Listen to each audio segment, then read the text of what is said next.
Let's now have a look at curves. I'm going to be covering 3 types of curve commands. Curves can be found under this menu here, but for now we're going to be looking at control point curve. That's a very common curve you'll be using in your modeling. Curve interpolate points, and then lastly sketch. Curves can also be found here under curve, freeform, control points, interpolate, sketch. Handle curve is an interesting one too for those of you that use Illustrator a lot. This is a curve that is built in the same way that you would build a Bezier curve in Illustrator. We're not going to look at this right now, but maybe in some subsequent videos we'll have a look at handle curve. So let's start with control point curve. We've already covered what degree 1, degree 2, and degree 3 means, but let's just go over that one more time. So I'm going to type in curve, press enter, and let's start with a degree 1, press enter. I'm going to zoom in a little bit here. And as per some previous lessons, a degree 1 curve is basically a polyline. Press enter. And you'll see that the control points are very close to where the curve actually makes a turn, and if I move these, they have a very direct influence on this curve with degree 1. Spacebar to repeat that command, and this time I'm going to type in D and enter, and I'm going to type in 2 and enter. So now I'm going to draw a curve that has a degree 2.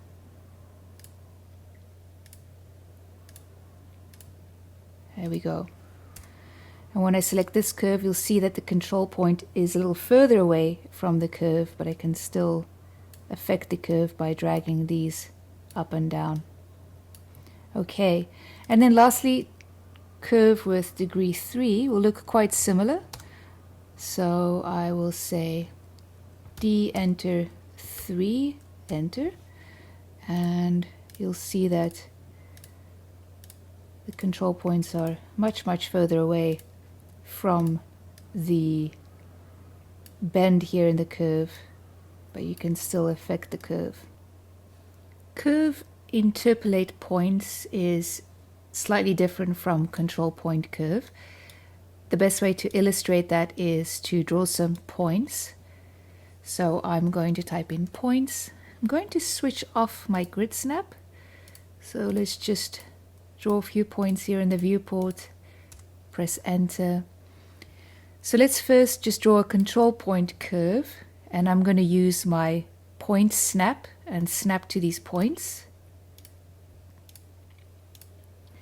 There you go, and press enter, and you'll see that this is a degree 2 control point curve, and I use these points to draw that curve. Now let's draw an interpolate point curve, which can be found here under curve interpolate points, or I can start typing in int interp curve, press enter, and I'm going to do the same thing here, snap to these points, and you'll see that this command draws a curve through the selected locations in space, and as we said before, that points are actually just locations in space, so that makes sense that the curve is following these points. These are not my edit points. You'll see when I move them, these points were just used to describe this curve, but I still need to select the actual curve to see the actual control points. So the control points are different from these points that we use to draw the interpolate point curve.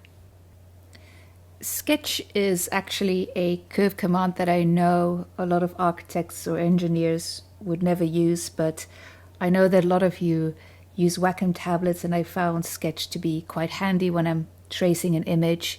So Sketch is pretty straightforward. You just type in Sketch and click and drag to Sketch, so I can just very quickly click and drag a free form to sketch something, and you'll see that it does contain a lot of control points, but I have seen some students use this with a Wacom tablet.